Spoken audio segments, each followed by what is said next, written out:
Hello, everyone. Thank you for joining me for another episode of the Plant Free MD podcast. I'm your host, Dr. Anthony Chaffee, and today I have a very special guest, Mr. Pascal Johns, who's here to share his story with the carnivore diet. Mr. Johns, how are you, sir? Yeah, I'm very good. Thank you. Good. Happy to be here. Yeah, happy to have you here. So, for people who haven't come across you before, can you tell us a bit about yourself and how you came to the carnivore diet? Yeah. So when I got out of high school, I did a bunch of things. I didn't go to college. I started a carpentry business where I make furniture for movies. I did some modeling. I was always really interested in nutrition. Yeah. So around like pretty much right out of high school, that was when I started having issues. I got really extreme dry eye where like it just felt like constant crud was coming out of my eye, and I couldn't really bugged me because I couldn't watch screens, and so much of our life now is just like looking at screens. I couldn't look at a screen because my eyes were so dry.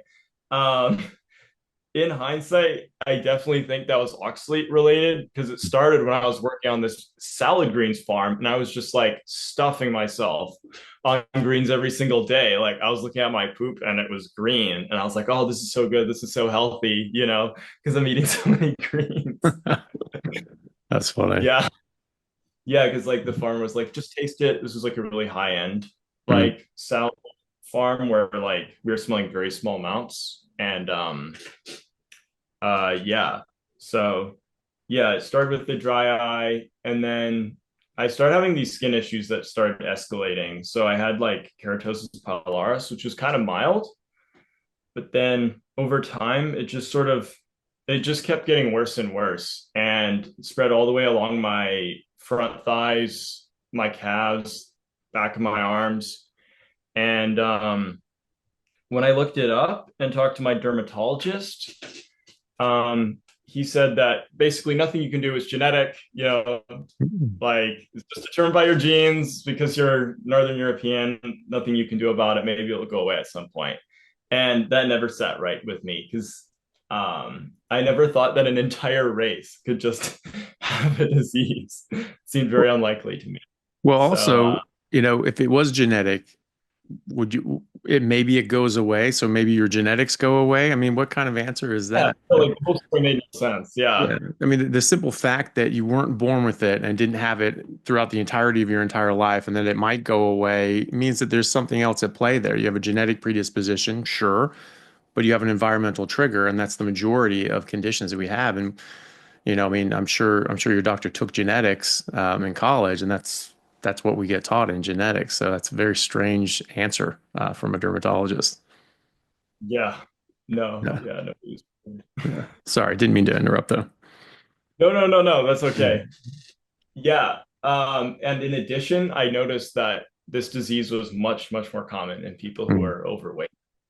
So I was Mm. like, if it's much more common in people who are overweight, like, is it just that people who are overweight are like have the genetics for this, or like I highly suspect that it actually was caused partially by whatever, the same factor that was driving at that.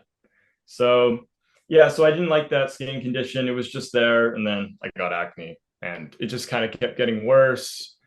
Um, I went on Accutane, and it actually came back even after that, and Mm. that was really hard because um, that just like took a toll on me. Like it definitely like had side effects. I could tell it wasn't really very good for me, especially at the end. Mm. And then for it to come back, it's like I did all this for nothing. Um, yeah. And what else? So yeah, my teeth were becoming very loose Mm. for whatever reason. That was really weird. Like just a few, and very soft. Like I could kind of go like this, and I could feel that like I was almost like wearing them away. So that Okay. was that was weird. Yeah. Um, and then I got a testosterone test, which was very low. So Mm. I was happy about that because I had all kinds of like I was constantly stressing, couldn't relax, So I was like, oh, this makes perfect sense. My testosterone's low. Mm. But I had no idea how to fix it. I thought it was maybe just, chemicals in the water, bad luck. So yeah, I had at that point realized though that I was kind of on like the Paul Saladino sort of fruit Hmm. and meat diet. I had lost quite a lot of weight. I sort of did that right out of high school and I felt better, but it was kind of like the low fat version. It was like lean protein and fruit and a lot of fruit. Like I was constantly eating fruit because it's kind of like addictive, all winter Yeah. long, all the time, right? Yeah. And it's like that was really bad for my teeth. So even if I'm brushing, like that constant exposure to acid and sugar, like just Yeah. takes a toll. So yeah, so I was interested in Weston A. Price stuff too at the same time. Sort of the idea of like um, how people in hunter-gatherer populations, especially this island in Catawba I was studying, where there's not a single zit on the entire island in this island off the coast of Papua New Guinea, not a single one. So I was Mhm. like, oh, so they say acne is genetic as well, but clearly it's not because when those islanders go to Australia, they get massive acne. So Yeah. clearly it's not genetics. Something about their diet removes it. So yeah, I was just like kind of marinating in all these ideas. And what actually triggered me to go carnivore was sort of, yeah, just, well, first of all, I found this like very rare like testimonial on YouTube by the Mm. carnivore queen saying that it made keratosis pilaris go away completely. Only case I found on the internet anywhere of someone saying they could reverse it like very quickly. Some people had said it just gone away, but nobody had said that they just like, yeah, just reversed it with a diet. So I was very interested because of that. Mhm. And at the same time, I started getting these boils on my leg that were big. Mm. Like it was actually kind of scary. I was like, what is going on? Like, what is wrong? I could clearly tell that something was really off. Like I didn't feel good. My sleep was getting really bad too. Um, yeah. So it was mainly just for my skin at first. And I wasn't totally sure if like it even had all the nutrients I needed. I was sort of like going into this without a lot of knowledge. I was like, well, it's just going to be an elimination diet. It will just, clear out all those factors. Um, Mhm. but um, once uh, once all those factors are gone, I can just add things back. And I knew grains, I knew processed food was bad, and I never was eating a lot of that beforehand. But um, yeah, I figured I'd add back fruit. I figured maybe I'd add back rice flour, things like that. So yeah, Yeah. but within like 2 weeks, I just like felt like way better. So Yeah. um, yeah, And then, and and then, sorry. well, I was just going to say, it's interesting too. You're doing quite a similar diet to, Saladino. I mean, obviously he doesn't do like a lean, so he'll do more fat. So that might have been a factor too. But, you were already eating a pretty clean diet. And this is the argument that Yeah, people yeah, bring. yeah, yeah, right. Yeah, is it the only reason you get a benefit from doing a carnivore diet? It's not because you get rid of the fruits and vegetables and eat more fatty meat. It's Yeah, because you dropped the junk food, but you weren't eating junk food. You were actually eating a pretty healthy diet, and you were still getting sounds like worsening skin issues. yeah, exactly. That's what I like to talk about. It was like I was literally just down to vegetables, lean meat, and oatmeal, like the perfect Yeah. diet. Oatmeal, that was what I was doing. And like it was just dropping the oats and the vegetables that solved everything. And I was also eating waffles on weekends because you got to eat like some junk in moderation, I Yeah, guess. exactly. Right. Yeah. It's Everything in like I was gonna, moderation, including heroin and genocide, as long as it's in moderation, you know. yeah, no, I've talked to a lot of people. They're like, "Oh, you got to eat it in moderation," but it's like, what do you mean this You in don't. moderation? It's Yeah. like, well, this is my moderation. Like I'm moderating this. Yeah, yeah. Yeah, You don't have to eat poison in moderation. You actually don't, The idea of eating everything in moderation means that you haven't the first clue about human nutrition, and you have no idea what the human body requires from a nutrient profile, and you just need to do the shotgun approach and try to just eat everything and hope that everything shakes out, you get enough nutrients. That would be fine if there was nothing bad on this earth to consume. But there's actually more bad things to consume than good things to consume.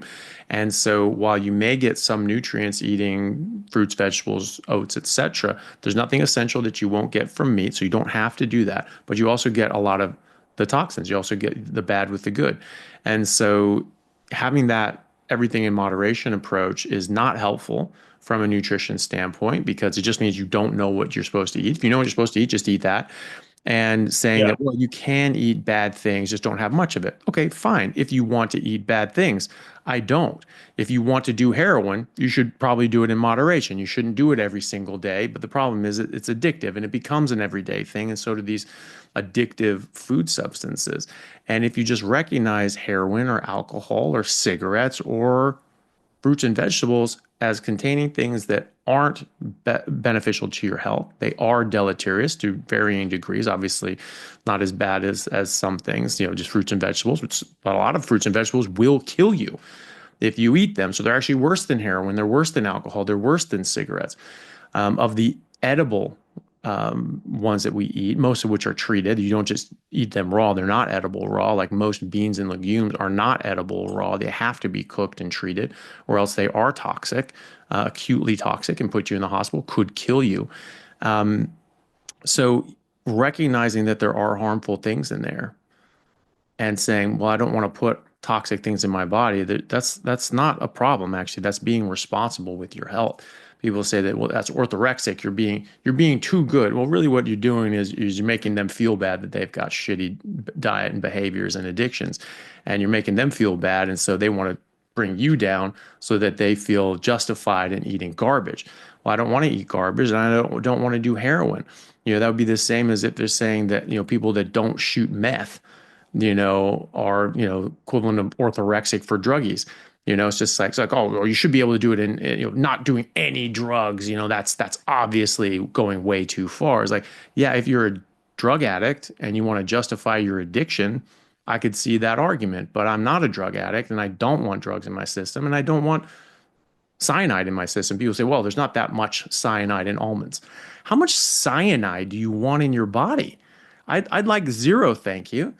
And so brushing it off is like, oh, you'd have to eat 40 almonds a day, every day, to build up enough cyanide to cause significant neurological and thyroid damage. Like that's not that many, especially when you think of the fact that doctors actually recommend and have been recommending since the 90s that people eat 35 to 40 almonds every day in order to bring down their cholesterol because the phytoestrogens in almonds and plant fats tell your body not to make as much cholesterol, so your cholesterol levels go down. So they're telling you to take an actual toxic dose that's long-term exposure will cause toxicity, neurological toxicity, and thyroid dysfunction. So the exact prescriptive amount of almonds and how much doctors tell people to eat every day is the exact amount that will cause long-term neurological harm and thyroid dysfunction, as well as multi-organ dysfunction, because it destroys the functionality of your mitochondria. So that affects every tissue in your body. So it's not actually a bad thing to say, yeah, I don't want any poison in my body, thank you. And it's not an eating disorder to actually want to be healthy. It's an eating disorder to say, well, I'll eat garbage things that are bad for me, but I'll just do it a little bit. That's dysfunctional eating by definition because you're putting things in your body that don't belong there, aren't necessary, and cause harm. That's disordered eating. That's dysfunctional eating. And it's the same. We use food in the same way that we do drugs. And no one's ever, you say we should eat everything in moderation, everything's okay to eat. That advice has come directly from the processed food industries, directly. They're the ones who fund the dietetics associations. They're the ones who fund the diabetes associations. They're the ones who fund the eating disorder psychologists and things like that and do the teaching. They say, no, everyone should eat everything. You have someone who comes in with anorexia and they're trying to be healthy and they're not eating fatty meat because they're told that's going to make them fat and sick, but they don't want to eat any of the fruits and vegetables because it makes them feel like garbage. Then they don't eat anything, right? And they say, no, no, you can't leave here until you eat everything. Not whole foods. They have to eat junk food. They have to eat donuts. They have to eat cookies before they let them out of the hospital. I've worked with these people and I've seen them from the inside. And I actually have friends of mine who are psychologists in the eating disorder world, and that is what they say. That is the teaching that they are not allowed out of the hospital until they are willing to eat junk food, right? So, the idea that you have to eat things that are harmful to you in moderation, and that's okay. It's not. I mean, it's better than eating a lot of it, but how many people Yeah. are able to do it like in moderation? It's still harming you, but it's Yeah. not good. It's not, you're not supposed to do that. So there's a lot of things wrong with that eating in moderation thing. Yeah, especially things like gluten and dairy in a few Hmm. places. It's like these tiny amounts, like can cause tremendous inflammation. Like Yeah. I was consuming those waffles and I always felt really tired. I actually gave it to my friend who I later found out was gluten intolerant and Mm. he felt so tired. He's just out after eating these waffles, right? He just sat on the couch like he couldn't do anything. And I was like, hmm, maybe these are not maybe these are not so Yeah. good for me. That made me question. I was like, maybe these are causing problems. Yeah. And yeah, they were a major problem. And I was eating in moderation, like once a week. People would Yeah. consider that in moderation. Um, yeah, and like my brother had eczema, and he found that even traces of gluten will bring back his eczema. Mm. Like I just recommended that he removed gluten from his diet based on all the stuff about lectins and Hmm. autoimmunity, right? Yeah. Gluten being appearing to be one of the biggest lectins, that trigger these things. Mm. So yeah, Yeah, and gluten can cause leaky gut as well, and that opens the door for all these other lectins, toxins, and even bacteria and other pathogens to get into your circulatory system that would normally be kept out by your intestinal lining, right? But you get these sort of gaps in the tight junction, and you get leaky gut. And so now these things can pass through freely when they're not supposed to be able to, and then they get into your body, and then they can cause all sorts of damage in your body. So, um, yeah, and I mean, I see that every day in my practice. I have hundreds and hundreds of patients right now with autoimmune diseases, and over the years that I've been doing this, I mean, literally thousands of people with autoimmune disease have completely reversed it, or at least significantly improved it to the point that most of them will come off medication, if not all of them will come off medication. And sometimes you have things like thyroid dysfunction, like Hashimoto's. You have so much damage to the thyroid, it can take a year or two for that to heal and come off the medication if you're very strict. But if there's permanent damage that's done, maybe you don't get off all your medication, but the vast majority will at least stop the damage and improve their functionality to the point that they come down on their medication, if not completely off their medication. And so there's sort of that cause and effect relationship when they start eating even fruits and vegetables again, not even junk food.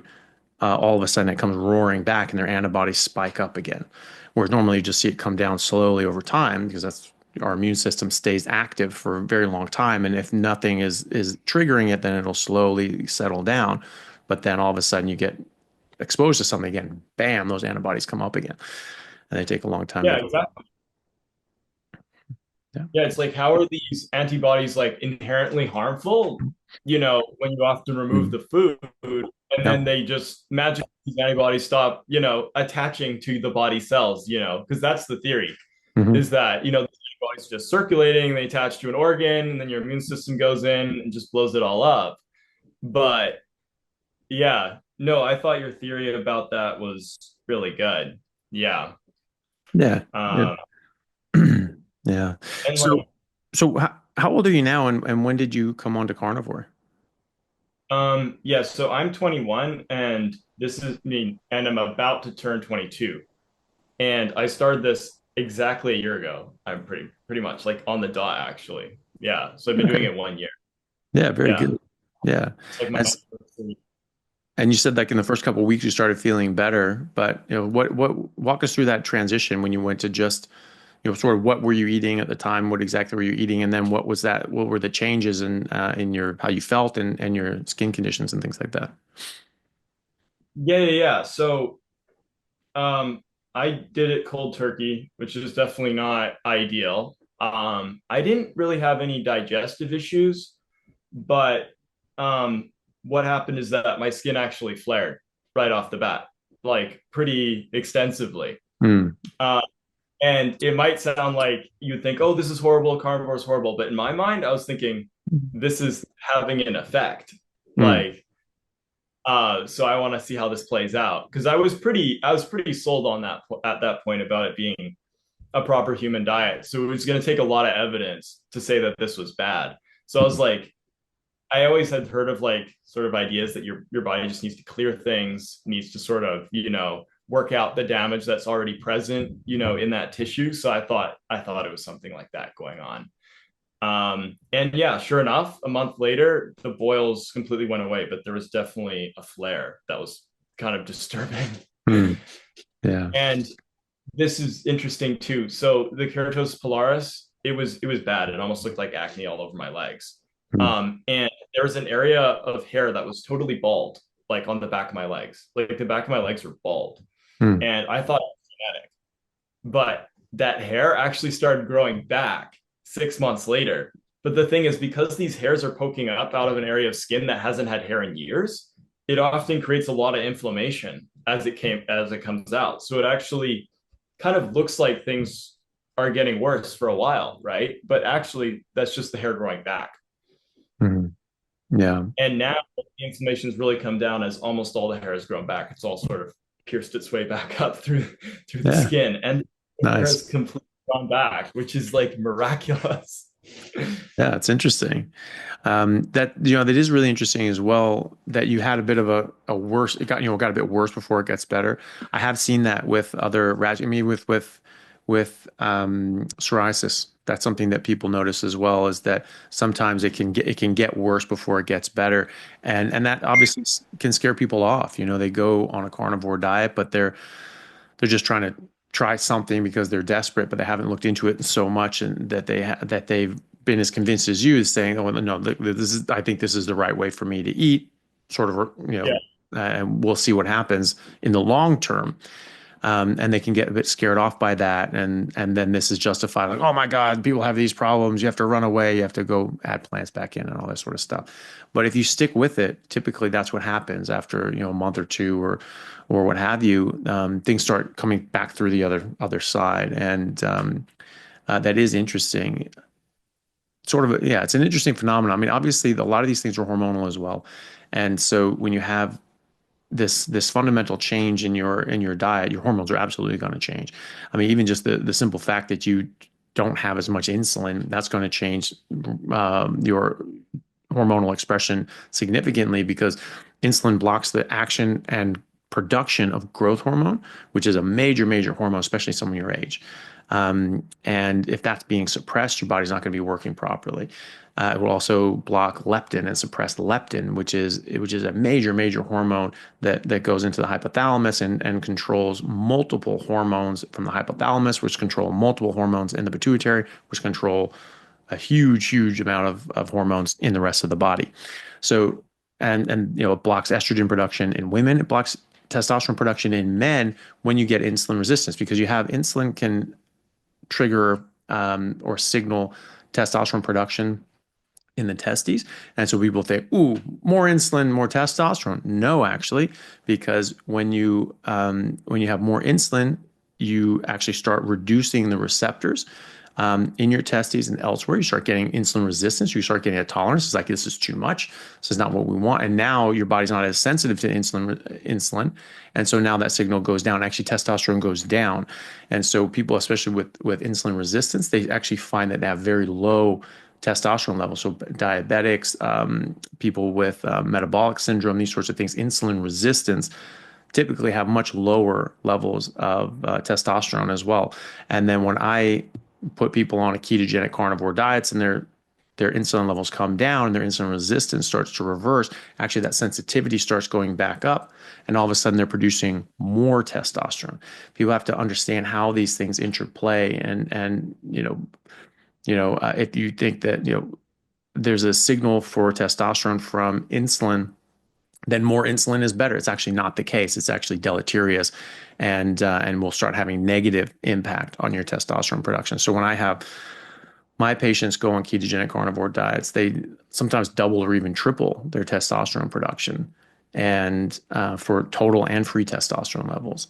Even athletes, I've worked with athletes. I've interviewed Ryan Talbot. He's a NCAA three-time All-American, NCAA Division One decathlete, and he and his testosterone level nearly doubled in the span of a year by going on carnivore. So that's obviously going to be a big impact for his athletic performance. But from a skin condition, from these boils, from acne and things like that, it's also tied up in your hormones as well. And so when you're changing your diet, this is also changing your hormones, which is also going to change that expression, affecting your skin conditions.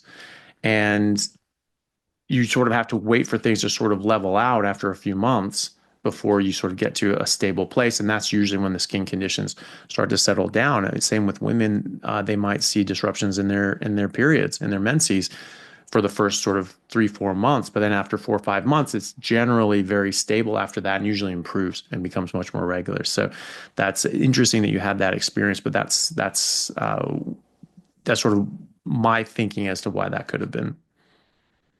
Yeah, because my Mhm. testosterone actually tripled, verified by a blood test. There you I don't know go. if you know who Dr. is, but he actually made a YouTube video about it. Doctor Who, sorry? Yeah, Dr. Abs. I'm not sure if you know Oh who he yeah, is. yeah, He's yeah. a I know Dr. Epps. yeah, Yeah, about it. Yeah, it went up by 3x. So nice. I always thought that low testosterone might be like a coping mechanism for high degrees of inflammation because we know Mhm. that testosterone makes acne worse, right? Mhm. When you're prone to it. So it could be that your body's actually trying to prevent your acne from getting worse by keeping your testosterone low. So it could be potentially that, once I started this, my testosterone skyrocketed and that made all my skin Mhm. conditions, worse. And then after a bit, everything leveled out. That was sort of what I was thinking in my head, but it's just a Makes theory, right? sense. Well, it's whether that's the exact cause or not, it's certainly feasible. And Yeah. either way, that's what happened. And but the good thing is, and for people listening, is that it can get worse before it gets better. It's likely hormonal reasons for that, but it typically does get better. And that's a really important thing to remember as well. And these other things get better, like your testosterone increases and renormalizes back to because your age. I mean, you should have testosterone sort of screaming out of your ears, and At so 290. And my what's that? sex drive was almost non-existent. It was at 290 and it was almost Yeah, non-existent. Like had all the symptoms. yeah, yeah. I mean, and that's the thing. I've seen that in um, late teenagers, people in their early 20s, men in their early 20s. And I had one patient who's sort of different uh, different numbers in the U.S. and also in Europe and in Australia. So this young man was in Australia. So, but his free testosterone for a healthy 25-year-old man should be between 600 and 900. If you're earlier in puberty, actually could be higher than that. He was 18, so he actually should be on the high end of that at the very least. And his free testosterone was 180, right? So Yeah. it should be above 600 at the minimum, right? And just 2 months into it, he was nearly 500. So he had sort of 2.5 times increase, and he wasn't even strict. He was eating a lot more meat and a lot more fat. So that's going to improve your cholesterol. Cholesterol is the precursor to testosterone.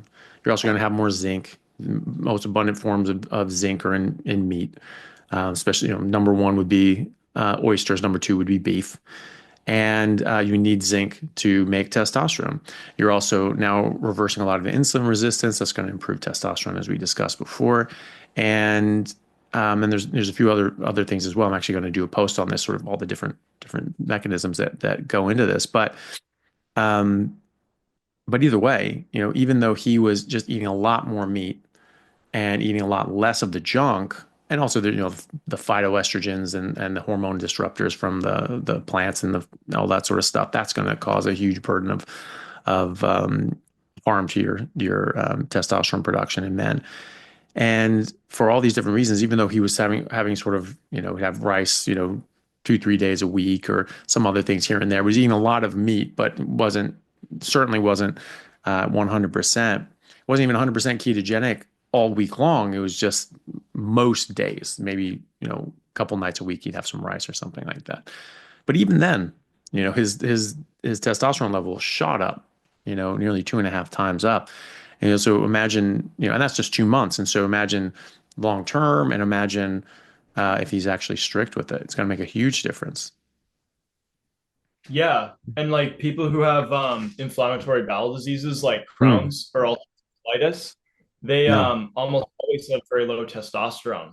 So it could be that a lot of people have low grade inflammation in the gut, reducing Hmm. their testosterone as well. Like because I've heard of a lot of stories of people, yeah, cutting out gluten, cutting out sort of the most inflammatory things for the gut, and their testosterone just skyrockets. But I totally agree with what you're saying too. Like, I think animal fat specifically is like a huge, huge lever. Like, if you're not getting at least 100 grams, I would say, like, your testosterone will be being hurt by that.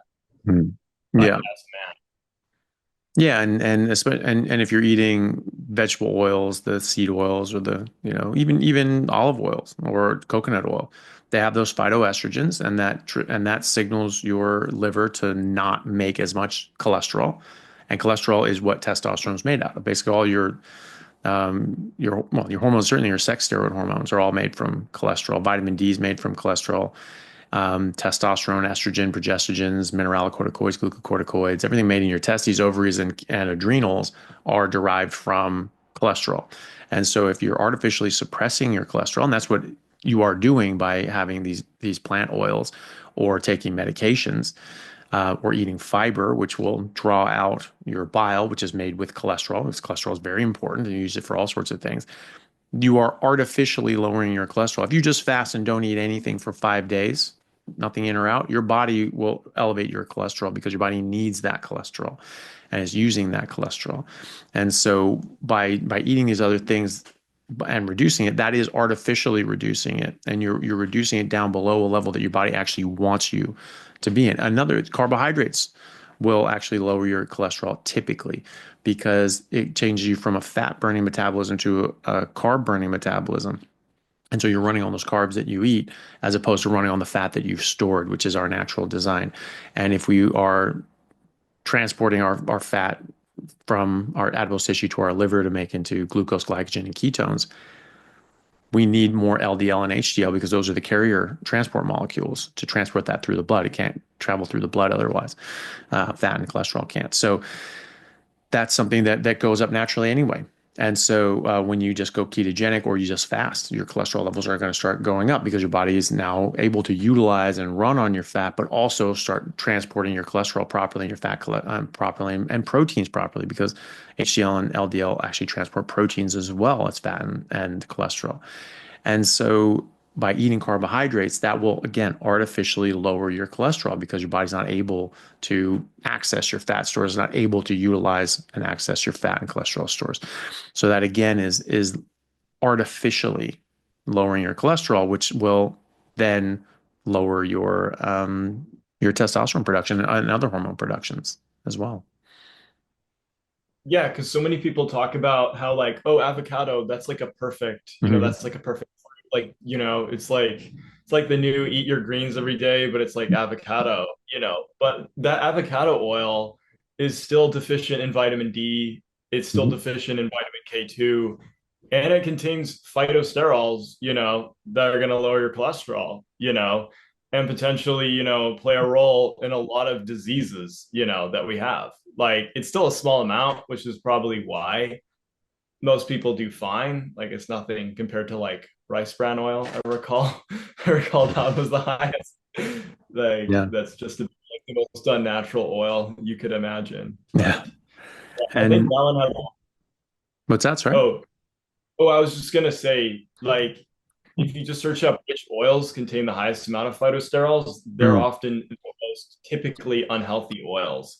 So that's just like, I don't know, food for thought. It's like Hmm. corn, it's rice bran, it's like all the most unnatural oils. And then olive oil, avocado oil are sort of near the bottom, but still have some. Yeah, and also people don't realize that there are other toxins in there. I mean, fruit does have toxins in it. Avocados and grapes will kill cats and dogs if they eat them, even in small quantities. So clearly there are toxins in there. And when you pick those fruit when they're green, when they're not ripe, they'll have 4 to 5 times the amount of toxins in there. So even if they're things that we can normally deal with to a certain extent, unless we overdo it, and we can detox things to a point. Um, if you're eating these things when they've been picked green, which is all produce coming from the grocery store, nothing's going to be picked ripe because it will spoil too quickly. It's being shipped all the way across the world, typically, especially if you're trying to get it in a northern or southern extreme, and in the winter. So they always pick it green, and they're going to have a lot more of these toxins. Avocados, in particular, have 4 or 5 times the number of oxalates, so it can have well over 200 milligrams of oxalates per avocado if they're picked green. And that goes down to about 50 if you pick it ripe. So that's something we can handle. We can actually tolerate about 50 milligrams of oxalates a day. You get buildup over time, but that seems to be sort of the threshold that below that we can sort of tolerate that. But so that's one avocado and no other source of oxalates in a day if it's picked ripe. And if it's not picked ripe, you're already quadruple where you want to be. So you're Yeah. gonna start, having problems with that. Yeah. And my dad, he had like a calcified portion of his shoulder, actually. Um, and yeah, so basically, clearly, like, um, sorry. So basically, oxalate definitely looked like it played a role, like with my dad, and that all went away when he went carnivore as well. Hey, good. He has pain, and it's going away very slowly, and then Mhm. he just ate some dairy and it had like a massive flare. So like it's this arthritis for like 40 years. And it started when he was eating like a ton of potatoes and bread together. So um like we suspect that that was like a major factor in how he got it in the first place. So but we're just Yeah, being patient. It goes yeah. away. Well, that makes sense. How long has your dad been doing this now? He's been doing it for about 7 months, 8 months or so. Okay. Yeah, that's But he's good. been, It's a good amount of yeah, time. but we know dairy caused a lot of problems for him, and he only removed Hmm. that about 3 months ago. Okay. Yeah. So Yeah. yeah. Yeah, it can be very pro-inflammatory. Yeah. Yeah. Yeah. Well, Is that's that good. because like, oh sorry. No, no, no, go on. I was just gonna say, is that because like the casein protein is similar to the gluten protein and there's sort of like an interaction there, or maybe a variety of reasons? That's a really good question. I don't know the exact mechanisms of the inflammatory response, but there are a number of studies showing that casein proteins are inflammatory. I haven't looked into the mechanism though, but that would be interesting to look at, and that just already would sort of make sense if it does sort of have a similar action to gluten because now we have casein in just human milk, but it's much much much much lower than in cow's milk. And goat's milk and human milk is sort of about similar. And this is why if a child is below the age of 1 year old, it's not really safe to give them cow's milk because it can have too much. Certainly not, as a main staple of their diet because that casein can actually build up and cause sort of an overload action can be life threatening. So there's definitely something there. It'll be interesting if it did have a similar action with the gluten because it does seem to cause leaky gut as well. And so, gluten can cause that. Casein can cause that. Glyphosate can cause leaky gut. There's a lot of things that cause leaky gut. but casein can. And so there seems to be some sort of inflammatory mechanism. A2 milk is much less inflammatory than A1 milk, and the A2 milk is the sort of the type of milk that we were getting from cows sort of 12,000 years ago, 10, 12,000 years ago when we started domesticating cattle for their milk. And so that's sort of what we started, getting used to, and people build up a bit of a tolerance to in some areas. And but it's still inflammatory. It's not completely uninflammatory. It's just less inflammatory than the A1. But also drinking milk, you're going to raise your carbohydrates, you're going to raise your blood sugar, you're going to raise your insulin. Just running on carbohydrates actually causes oxidative stress and free radicals to form from just burning carbs in your mitochondria. They send off free radicals and cause oxidative stress. So ketones are just a much cleaner burning fuel. And so when you are running on carbs, that will increase your inflammation, your oxidative stress, and just your blood sugar going up. That's pro-inflammatory, especially for arthritis. It can that glycation can actually damage the cartilage, and so that's it can damage all the blood supply and because it's in your bloodstream, so it's damaging the arteries and veins and things like that. But it'll damage the capillaries and start reducing blood supply to certain areas, which will cause damage and cause damage to your organs. And because you have such little blood supply to your cartilage in the first place, you really can't afford to damage that any further. And but it also damages the cartilage itself. So we see when we're taking out bits of cartilage, when people have like a joint replacement or just have a bunch of loose, dirty, damaged cartilage that they're sort of vacuuming out, they look at that, it's heavily glycated, it's heavily damaged by sugar. And even in discs, when you take out damaged discs, degenerative discs from the spine, or parts of a disc, like a ruptured disc is compressing nerves, and you have to take that out to relieve the neurological compromise, that there are studies showing they have studied that and found that they're just full of sugar damage. That takes years. I mean, it's not going to be like you drink some sugar and you're like, oh, it's damaging me. I'm glycating my shoulder. It makes it worse. But that would be the acute inflammation. But long term, that is a major, major contributor to arthritis and cartilage breakdown. I mean, or you can have just direct damage. I have physical impact on my kneecaps from doing kickboxing since I was 14 that damaged the cartilage on my kneecaps. I have no other cartilage damage in my entire body. I have no other arthritis anywhere else, even long career in sports, because I basically never ate carbs. I was carnivore for most of my career inadvertently, and just sort of naturally stayed away from high carb diets. I was never a believer in carb loading before a game. I never felt as good as if I even fasted. Like I often wouldn't eat dinner at all the night before, and I certainly wouldn't eat the day of a game. Even if it was a nighttime game, I wouldn't eat the whole day. And or if it's a tournament, just no, I'd never eat on the day of an athletic performance.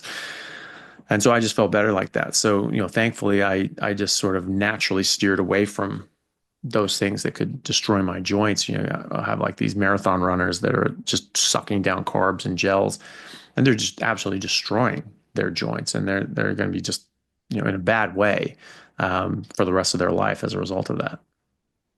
Yeah, that's what I find funny too, because people like hold up athletes like they're the Mhm. healthiest people out there, and then you're like, oops, these athletes are getting diabetes often. And it's like, wait, Um, wait, wait. I thought exercise is what prevents you from, getting diabetes. It's like there's no amount of exercise that's going to combat like the damage from slamming these energy gels. yeah. And carb loading, just eating like pounds and pounds of pasta before marathons. And a lot of these marathon runners I'm thinking about specifically, like Mhm. they're inducing massive, massive stress from this very endurance oriented running. So that probably plays a role too. But Yeah. yeah. Well, yeah, the high impact from running, if you're doing sort of heel strikes, this is whether that barefoot running sort of thing is sort of taking is gaining popularity because it's a more natural way for our body that's how we're not born with shoes. We didn't evolve with shoes. And so, people, running typically you'd be more on the balls of your feet because you wouldn't be running over, sort of hard ground, striking your heel first. And that's that puts a lot of impact down the joints, down in the knee and in the hip. If this were your leg, you're sort of hitting down with everything straightened out. You're taking a lot. Your cartilage is not supposed to take impact, right? So it's supposed to have this joint and this flex. So when you're running on the balls of your feet, your knee is striking when your foot is striking when your knee is bent and your hip is flexed. So you're sort of cushioning sort of that spring motion. You're not taking a direct damage to your cartilage, and so that seems to be bad. And that I've always done that because all the sports that I've ever played were sprinting sports. I was always on my toes. I was always at a sprint. I was always, in that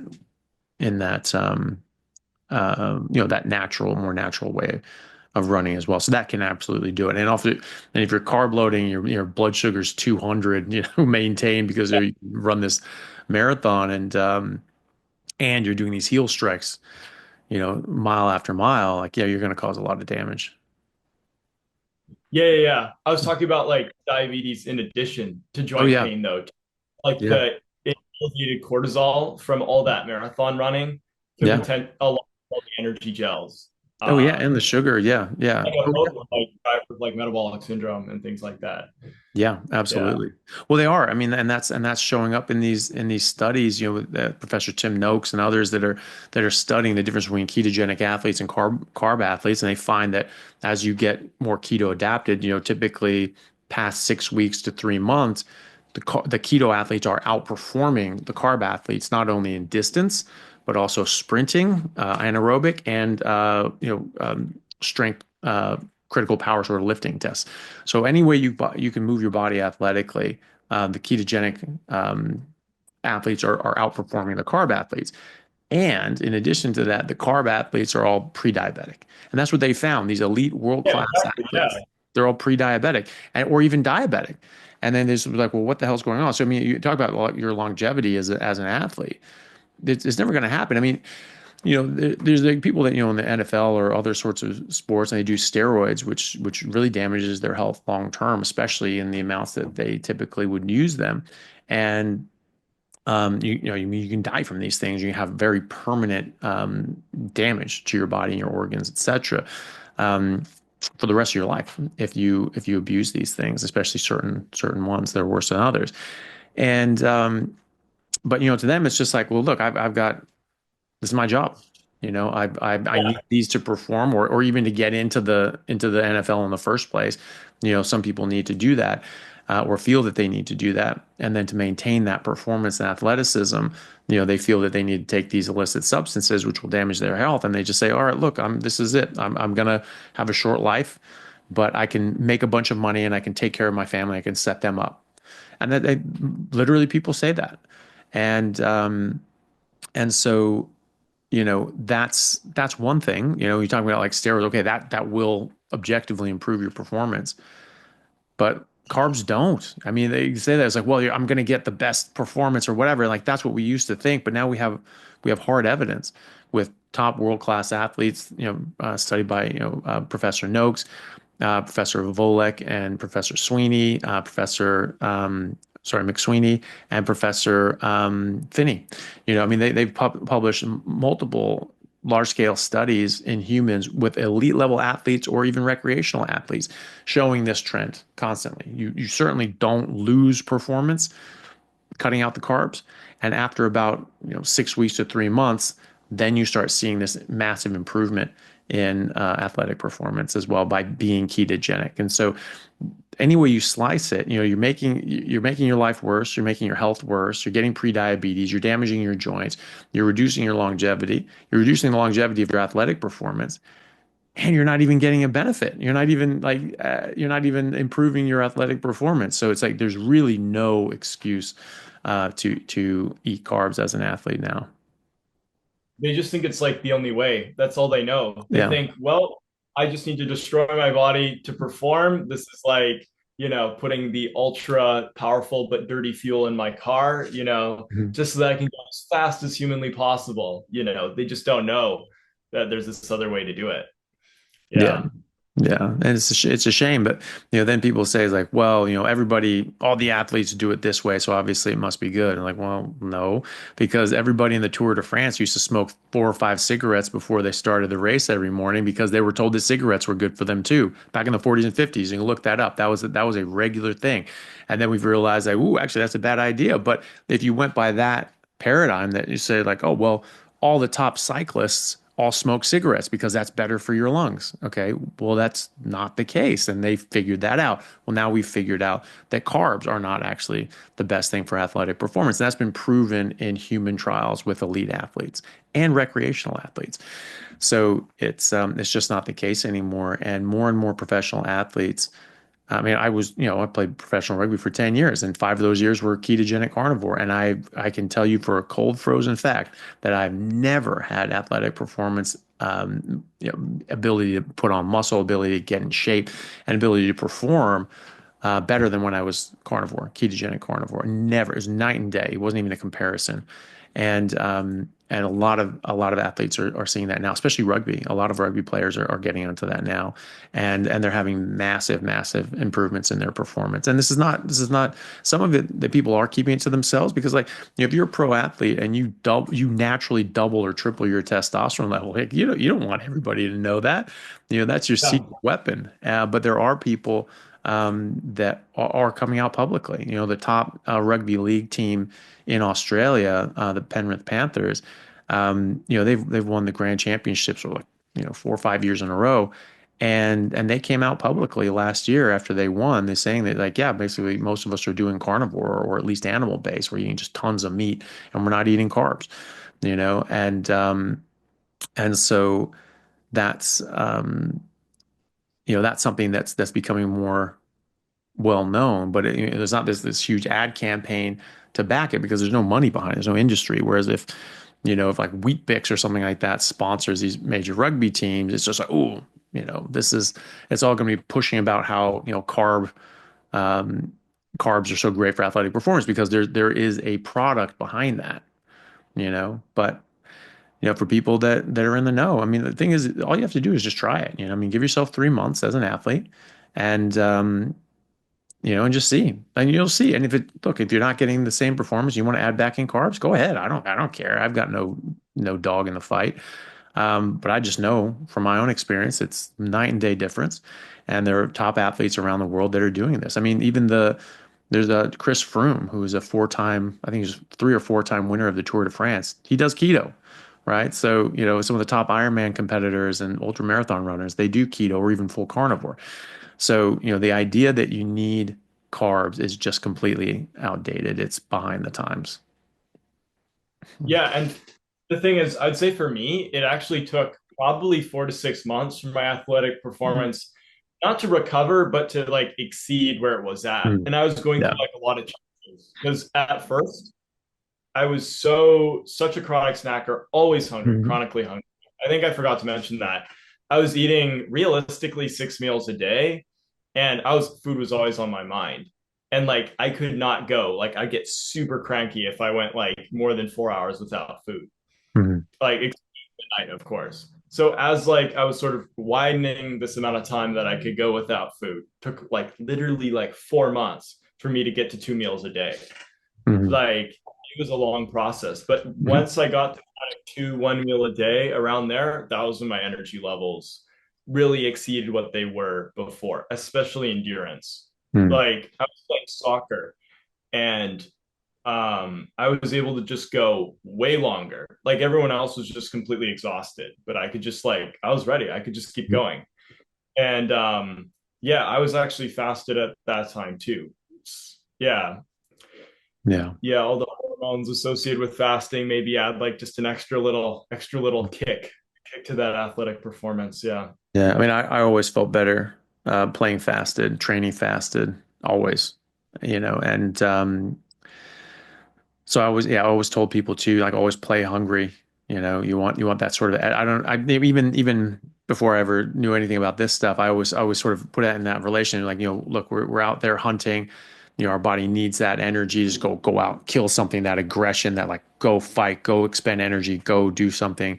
Yeah. So you can go get food.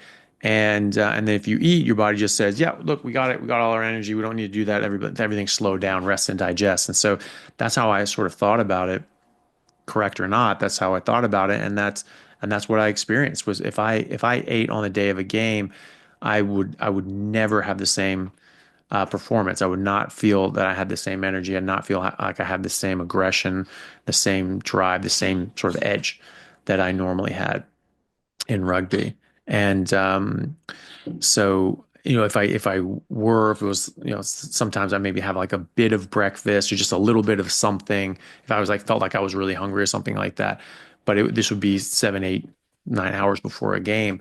And even then I wasn't happy about it. And so, I would sort of do that and be like, yep, that was a mistake, not doing that again. So, it's, yeah, certainly something that I've noticed. And then of course, being carnivore, um, it's made a huge difference, massive, massive difference.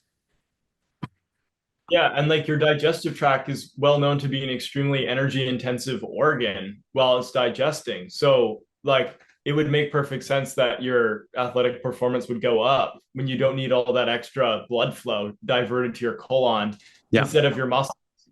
Like, I heard on ultra marathons, athletes will sometimes actually start like pooping out blood because they've robbed so much blood flow to their colon for so long to give to their muscles that it actually starts dying and shedding off. I would have to confirm that, but like there's a major sort of tug of war between the colon and the muscles Mm, for energy. So yeah. yeah, like the idea that you just eat a huge meal and you're just digesting, your body's just breaking this thing down, and then you're like, oh yeah, I'm just gonna do like this extremely intense sport at the same time. Yeah, makes perfect sense. Hey guys, just want to take a second to thank our sponsor, Carnivore Bar. I don't promote many products because honestly, all you need to be healthy is to just eat meat.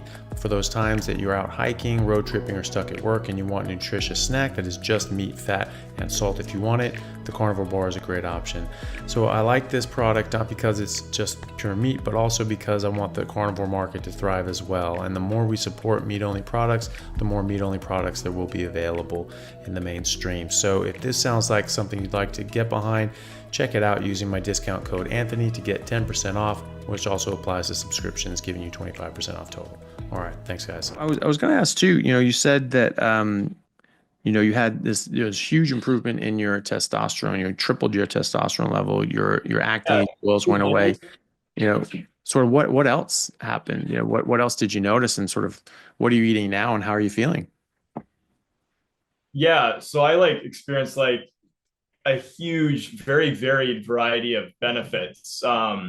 Yeah, people actually were like, "Oh, he's just gonna say this thing fixed carnivore, or this thing fixed it," but it truly did fix basically every single thing that was wrong with my body at the time. Like I had loose teeth, Mm, specifically this one molar, completely firmed up like rock, and there's a lot of sensitivity when flossing around it, and that completely went away. hmm And my breath went away.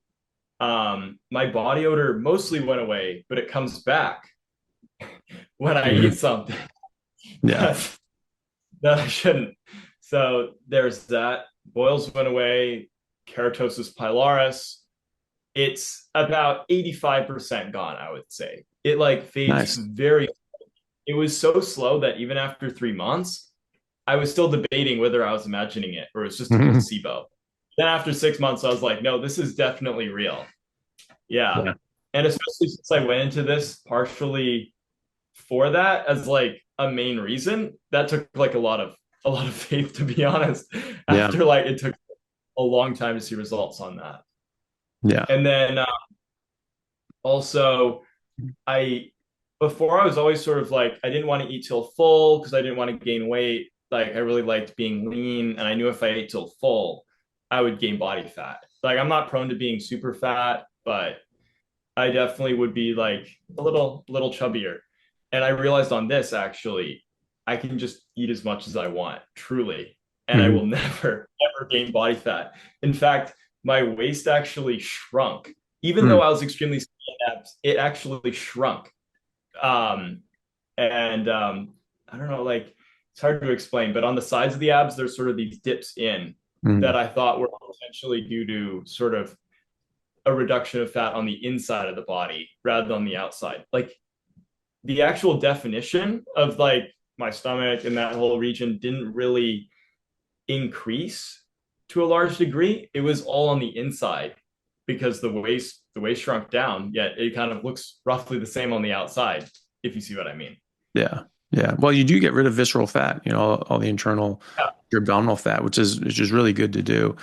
And so, um, that probably is a sign of that. I mean, you can see, yeah, the waist sort of shrinking down, and even though you're not sort of external fats, not really there, but everything sort of skinnies down, slims down. That's probably is getting rid of some of that internal fat. And that's the other thing too. You have TOFIs, so TOFI, thin outside, fat inside. And that's you have these marathon runners that are eating all these carbs, and they're very lean, but their internal compartments are just completely stuffed with fat, visceral fat and intraorganal fat, which is really harmful, and even intramuscular fat. You can get myosteatosis from this, and this is something we notice in medicine. You see an MRI, you see someone that has all this fatty infiltration into their muscles called myosteatosis, and we understand that that's a very strong link with some metabolic illness. Someone who's metabolically sick and is going to have poorer outcomes with different sorts of treatments or even surgeries. And that's something that we've noticed, and that's something that comes up in conferences. I saw a talk at a spinal conference where they talked about how you see these fatty infiltrates in the paraspinal muscles or the iliopsoas, and that is a poor marker of outcome for spinal surgery. If someone has a lot of pain and things like that, that this surgeon he found that in his practice, the people that had more myosteatosis, they had worse outcomes with surgery. They still had the pain, they still had these problems, and so basically he sort of ruled them out that if they were metabolically sick and had a lot of fatty infiltrate in their muscles, that he wouldn't recommend surgery for them because it wouldn't be as helpful. And so, that myosteatosis, that's marbling in our steak, and that's how we get that is by um, feeding them a bunch of carbs and sugar, which increases insulin and forces fatty deposition into anywhere that it can get access to, including your muscles. And that is exactly what happens to us as well. We absolutely get fatty infiltration and fatty deposits in our muscles from doing the exact same thing. And people don't understand that, or they think that it works differently in cows and ducks than it does for humans. And no, that's actually a very known consequence of eating carbohydrates and raising your insulin, is it forces fatty deposition in inappropriate areas, such as in your muscles or around your organs. And so, going to this way of eating, just cutting out the oats, even though it's not the worst thing you could ever eat if you're only eating a small amount, um, it's certainly going to make an impact and get rid of that inappropriate fatty deposition and just make you a lot healthier in general. Yeah, you don't want to become like a wagyu cow. You don't Yeah, want that for your yeah, yeah. Wagyu humans, that's sort of what we are. Yeah, yeah, sort of the Kobe humans, Kobe people, you know. Yeah. So yeah. Yeah, Um, because my dad, oh mhm. sorry.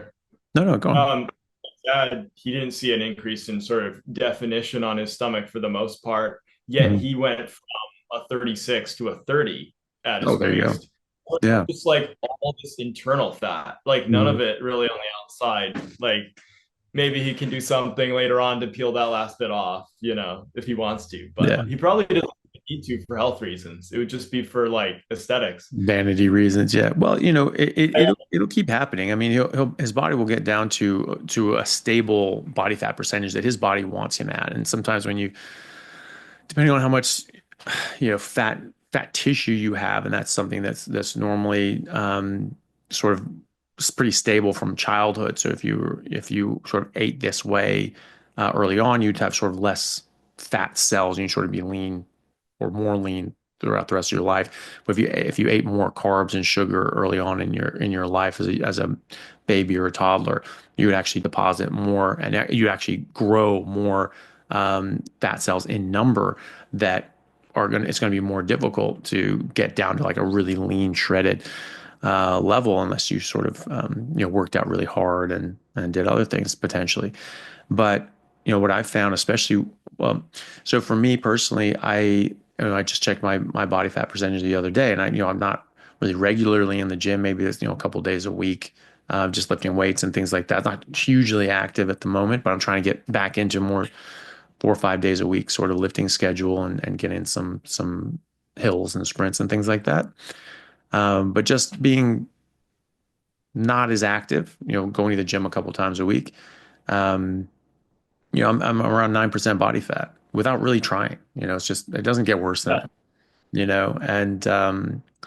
And so, but when I'm, very active, playing rugby, lifting weights regularly, making it a point to stay active, I'm, 5, 6% body fat easily without trying. And that's eating maximally, and the points that, I've got veins on my abs and things like that, it's just like, it's like where people try really hard and starve themselves and do all these sorts of things and, sometimes take, medications to do that. That's just how what my body does. Now, if your dad is doing a lot of sprinting, if he joins like a sports club, starts playing soccer, starts playing rugby, starts you know actively doing something to a high intensity, pushing himself maximally, or join one of those boot camp classes that he does that 3 4 days a week, you know, eating this way and working out to that extent, he's going to get shredded. He's not going to have a problem with any excess fat. It'd take a couple months, but he'll be pretty jacked. So I'm sure he'll be fine if he's able to stick with it.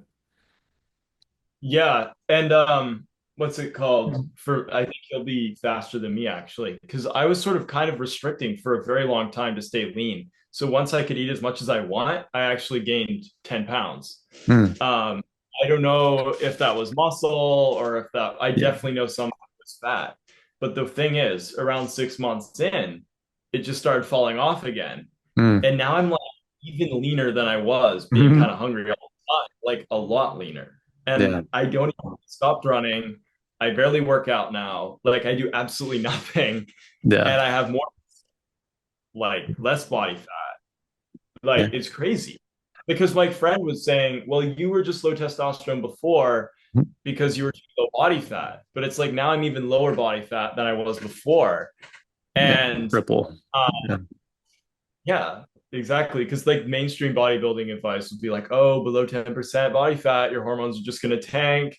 You're just gonna feel terrible. You're not gonna be able to sleep. But that's just because they're eating a really high carbohydrate diet, and they'll just be so incredibly hungry and starved, at 10% body fat. Well, and also we think about how those bodybuilders do that because Vince Gironda, Serge Nubret, those guys, they didn't have tanks in their testosterone levels and things like that. Gironda was, it's called the Iron Guru. This guy had one of the best natural physiques in history. He bet one of the best physiques in history, natural or not. And he was really outspoken against steroids. He thought if nothing else, they just made unnatural looking physiques. It's just like that doesn't look like a person. That's not bodybuilding. That doesn't look good. And so he was very much against steroids. And he never had tanks in his testosterone levels because he was eating steak and eggs, steak and eggs, steak and eggs, steak and eggs all the time.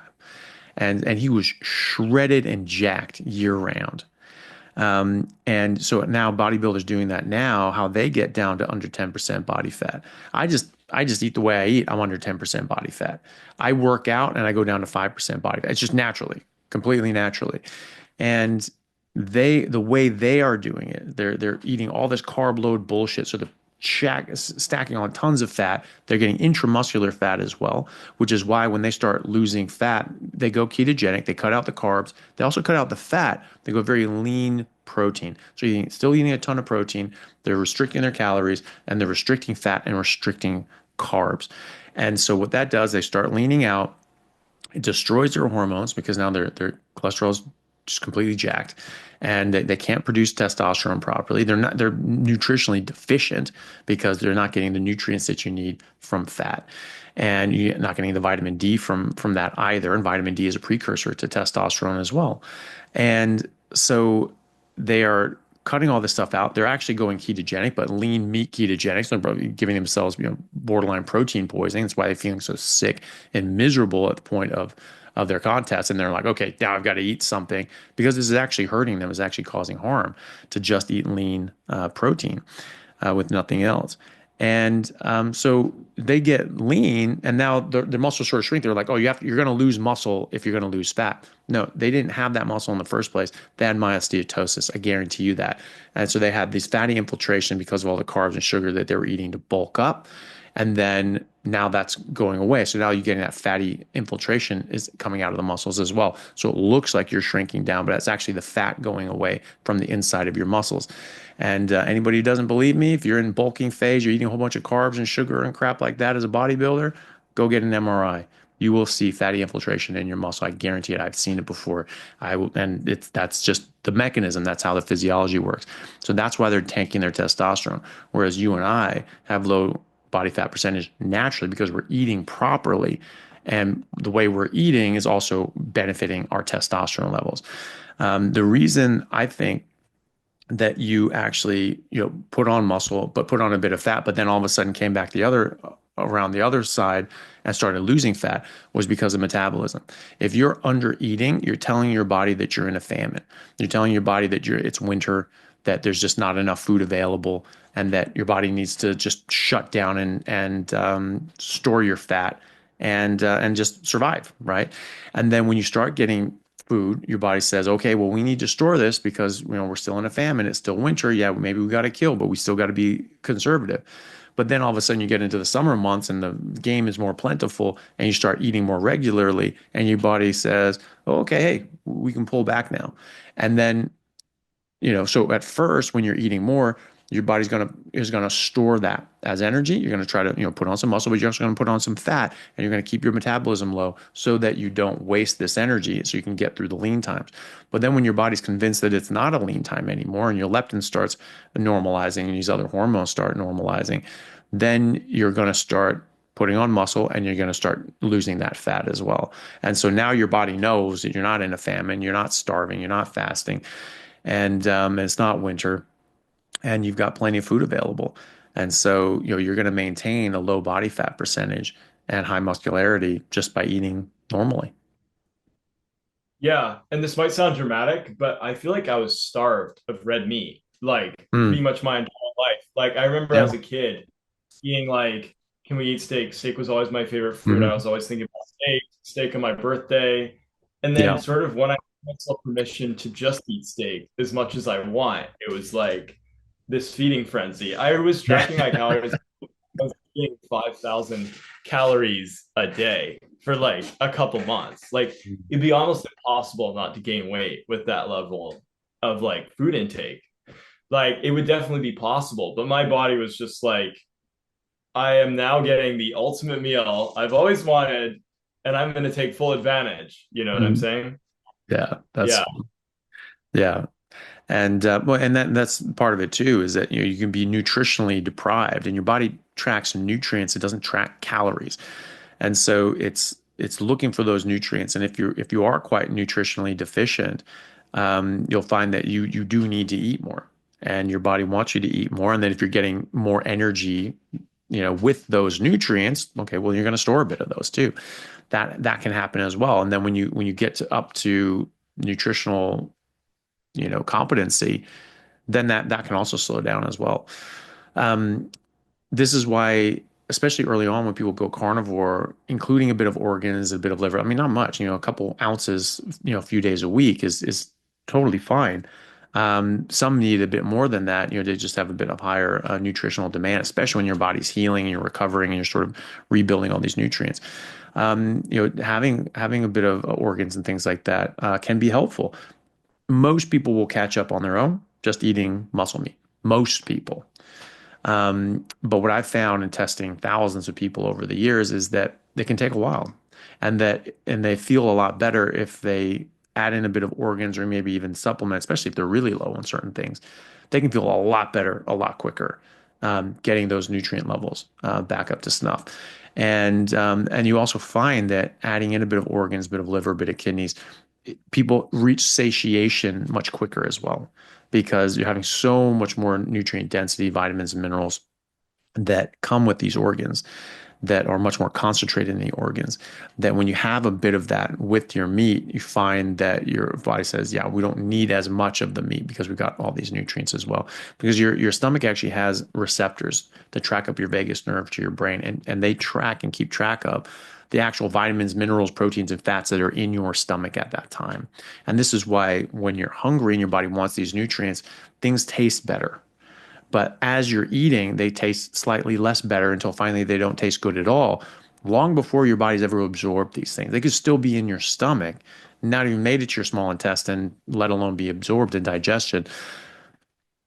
And your body's already saying, we have enough. How does it know that? Well, because it has these receptors in your stomach that can track that. And so when you have a bit of organs, you have a bit of liver, something like that, your body says, yeah, look, we have enough now. You don't need to keep eating. And so that can be satiating as well. Yeah, I found with organs, like I ate liver at the beginning, and at the beginning tasted good, but then Yeah. after a while, it started tasting really bad. Hmm. And when it tasted bad, I was like, wait, this is kind of like spinach, you know? Like why would I eat something that doesn't taste good? Like Mm. where is the survival advantage, in that? So I was like, I must have gotten enough. So I just Mm. stopped. And I will crave maybe an ounce once a month, and that's about it. Yeah. So I like in my personal opinion, I think people should go off taste. Hmm. Like if you're taking these capsules or you're eating it frozen, like swallowing it without tasting it, you're not allowing for any of that to occur Hmm. because like, there is a lot of copper and vitamin A in beef Hmm. liver. Hmm. Yeah. Yeah. No, there definitely is. And the other thing too is that people see, and I found out myself, was that cooking liver really changes the texture and the flavor radically. And so it tastes much more, metallic when it's cooked.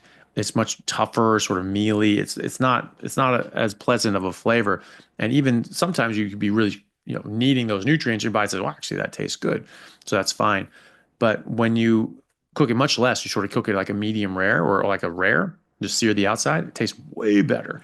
And I honestly, it freaks people out, but like I think raw liver tastes fantastic. It tastes way better than cooked liver. And you see these hunter-gatherer tribes, when they take down a kill, like the liver is just like it's like this prize thing. Like everybody gets a little bite of it, but you pass it around because everybody wants it. It's so good. And they're eating it raw. They're just eating that raw liver. And I've found that it tastes way better, from a texture and a flavor point of view. I mean, and the analogy I use is tuna, right? We have like tuna sashimi, tuna sushi, it's raw tuna. It's very light, it's delicate, has a nice flavor, melts in your mouth. And then contrast that with canned tuna that's been cooked. It's the same fish, right? And yet one tastes very nice, light and delicate, and the other is just, card. It's just chewing cardboard. It's not fun. It's not nice. And that's the same thing with liver. It dramatically changes the texture and flavor when you cook it. So when I eat liver, I often eat it raw. I don't eat it that much. I'm able to maintain optimal levels of all my um, vitamins and minerals without it. But sometimes I will have it and I enjoy it. But I typically eat it raw. Or if I do cook it, it's a quick sear on each side and leave the inside rare. Yeah. No, I've actually heard a lot of people talk about that. And I Mm. think that makes sense. Yeah, cooked liver tasting bad, but maybe you need those nutrients so bad that, Mm. it's Yeah. willing. Because I've definitely gravitated to a lot more raw or less cooked meat over time. Mm. Like, especially rendered fat, I now almost exclusively prefer the fat in steaks. I've made biltong out of fat and then just frozen it. I'll just eat slices of beef fat. Nice. Um, yeah, like we bought a freezer that goes down to -28, so we can freeze fish. Oh We wow. kill the parasites, eat like raw Sure. salmon, raw Mm. mackerel. I don't like cooked salmon really. I like raw Mm. salmon. Yeah, it's Yeah. good. And all my steaks, like I just sear the outside. Like I don't even like I not only did it taste better, my digestion was a lot better. I had a little bit of this like burping thing that went on for a while, and then that just stopped when I started eating the meat more rare, and I wasn't doing everything well done. And I suspected that was because of vitamin C. Like maybe I didn't have scurvy, but maybe my optimals were still a little bit suboptimal. You know Hmm. what I'm saying? Yeah. Yeah. And having yeah, you're not going to get scurvy, but like you're because the thing is too, from a protein standpoint, the reason that you get scurvy without vitamin C is because vitamin C helps it catalyzes a reaction that hydrolyzes proline and lysine. And so you need hydrolyzed proline and lysine to make tightly bonded collagen. But you get hydrolyzed proline and lysine from eating meat.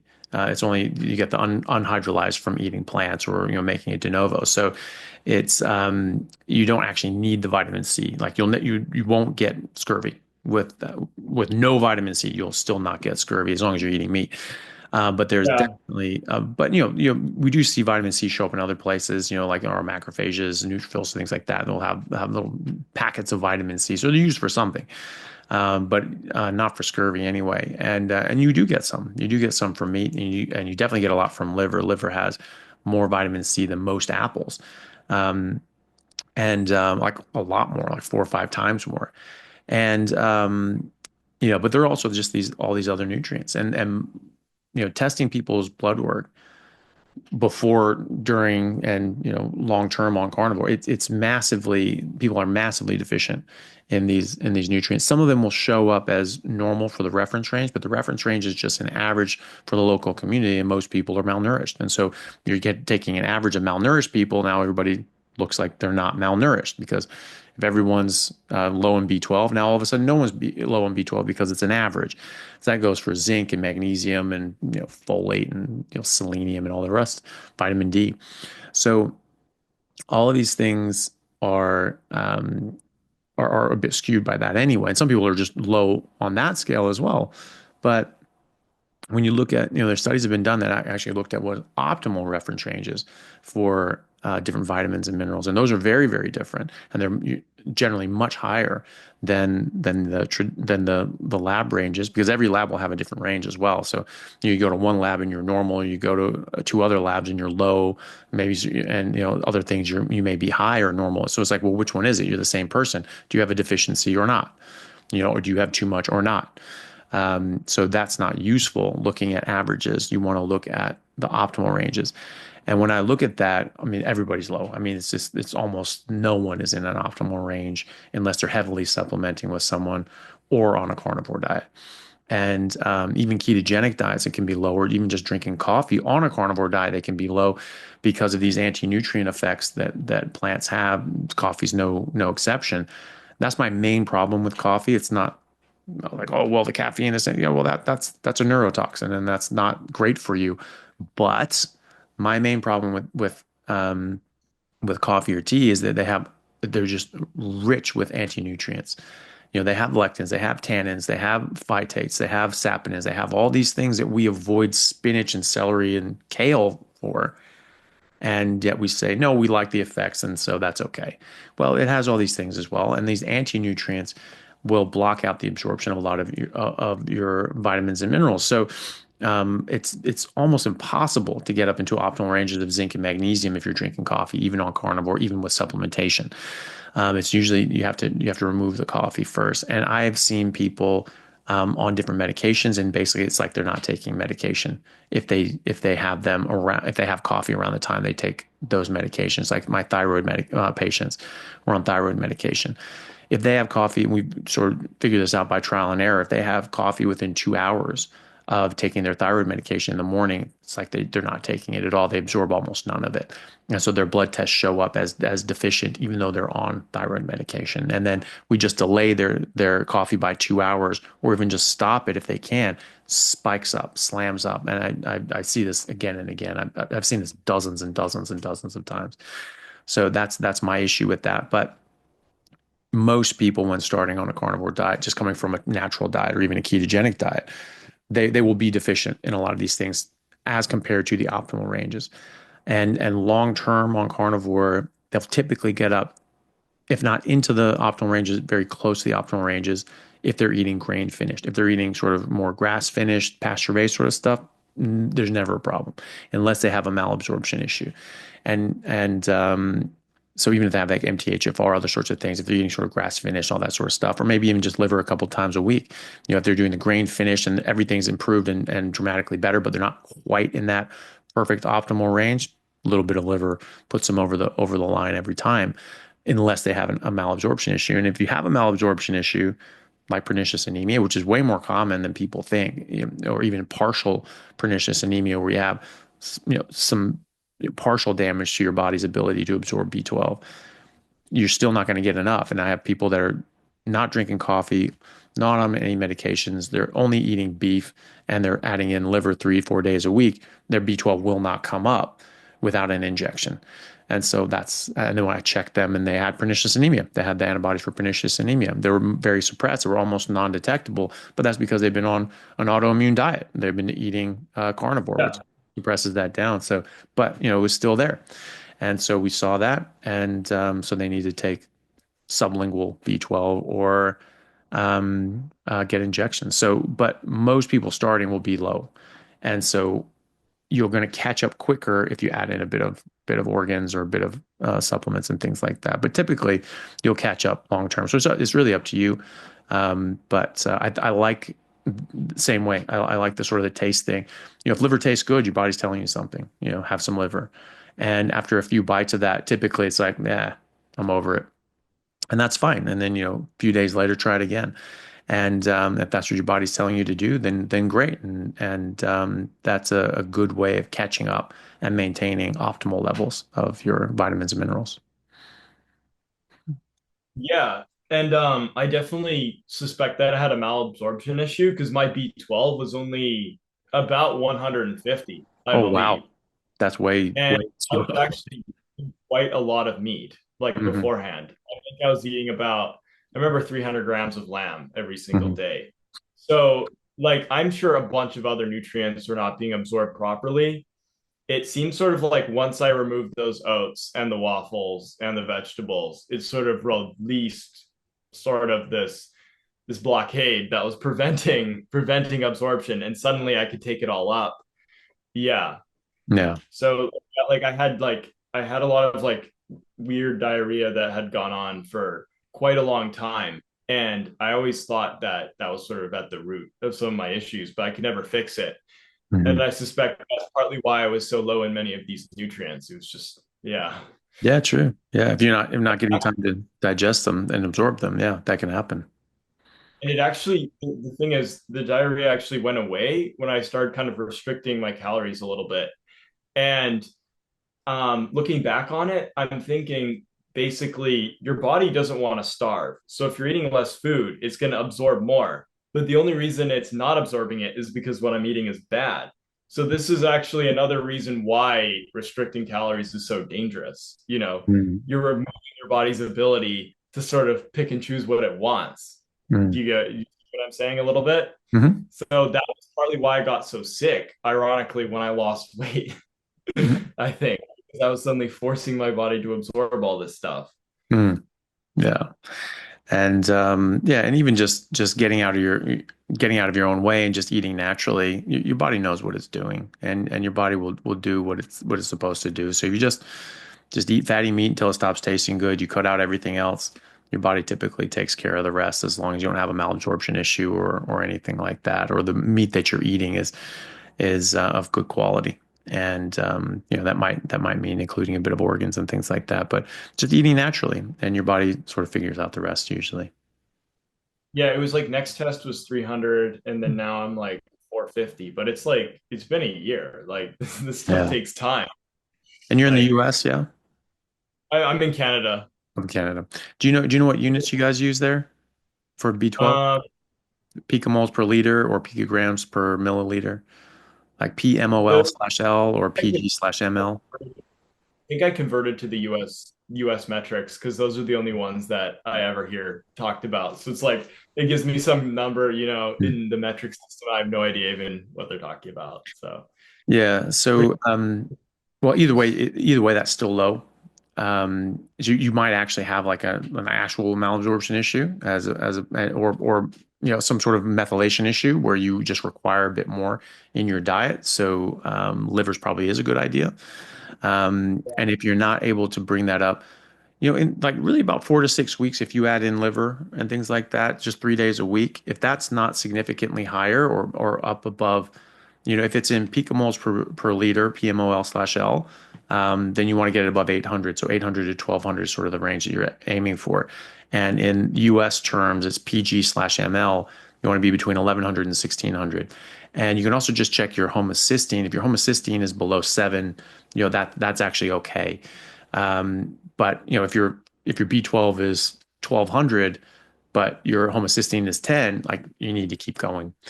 Um, so you can try that. But if your B12 hasn't come up to a more optimal level with the addition of a few ounces of, 50 to 100 grams of liver 3 days a week after 6 weeks, there's something going on there with a malabsorption issue. She might actually need to, you might actually have something like a partial pernicious anemia, um, and or some other sort of issue that's causing you to not be able to absorb all the B12, because it does take a long time, but B12 being water soluble, it usually goes up a bit faster. And so you can usually catch up a bit faster. So with my patients, I can usually get them into more optimal levels in 4 to 6 weeks with the proper diet, as long as they don't have any malabsorption issues.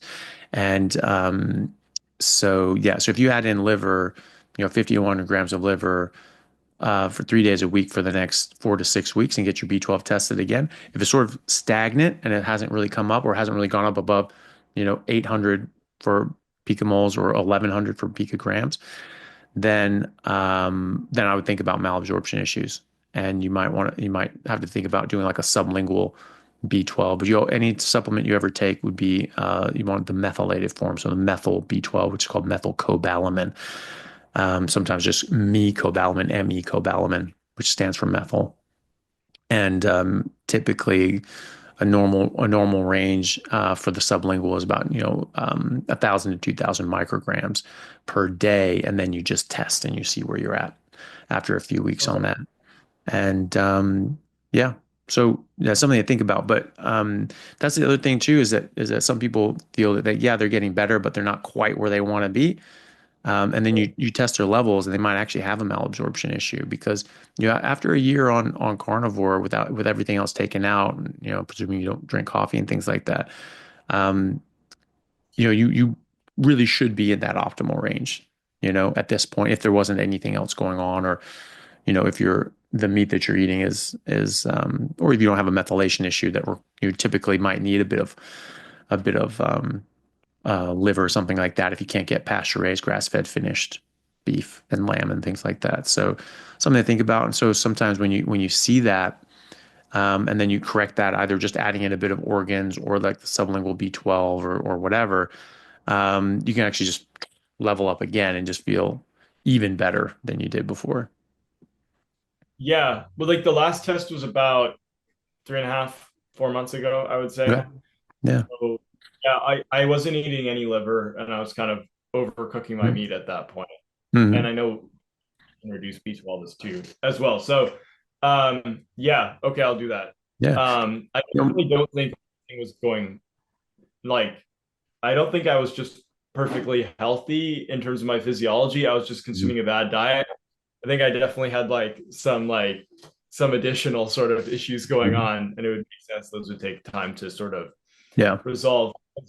Keratosis pilaris, like especially the version I had that was very severe, that is heavily tied to malabsorption of vitamin A Hmm. and like things like that. So basically, Mhm. like nutrients that are contained within fat. Yeah.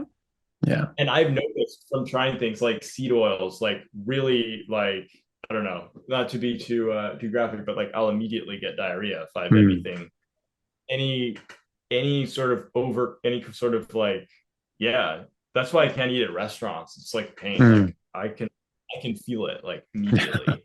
And Yeah, that's not I good. honestly kind of believed that like the whole seed oil thing was like, oh, it's just like the oxidation products. It's like smoking, but it's not like your body's gonna instantly, feel it. I thought that was a little bit fake, but it's like, Hmm. no.